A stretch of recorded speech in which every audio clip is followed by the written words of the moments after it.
inside of there, it drops up these little scroll bars. So you can now scroll, you can navigate inside of here, jump to other classes, however you want to. And it does a pretty decent job for letting you do some navigation on there. Now if instead you want the real Java docs, you can click on this guy and hit Shift F2, and that'll bring up a browser. Now if I were connected online, you'd actually see the Java docs at Sun pop up here. You can reconfigure it so that it'll go locally if you have your Java docs installed locally. Okay.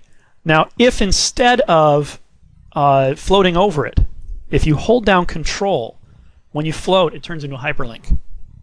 So now I can navigate to default table model and then go to abstract table model and then table model, and you can kind of surf through your code using this. If you want to go back, you just use this little back button up here and it'll take you back through the history of stuff you've gone to. You also of course have a forward where you can go forward again. If you want to go back to the last place you edited, you have this backwards with the star on it. Boom. That's the last place I actually did edit with.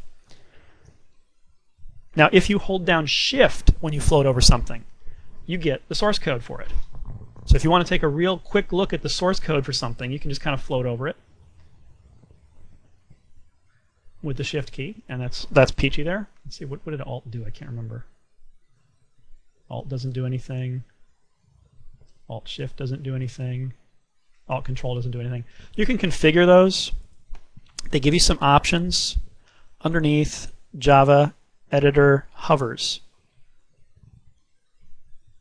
You can have some annotation descriptions. You can assign it to something. Looks like Control Alt does externalize string. Oh, that's nice. If you have if you externalize your strings and you have a resource bundle for them, Control Alt floating over the key will tell you the actual string value. That's kind of neat.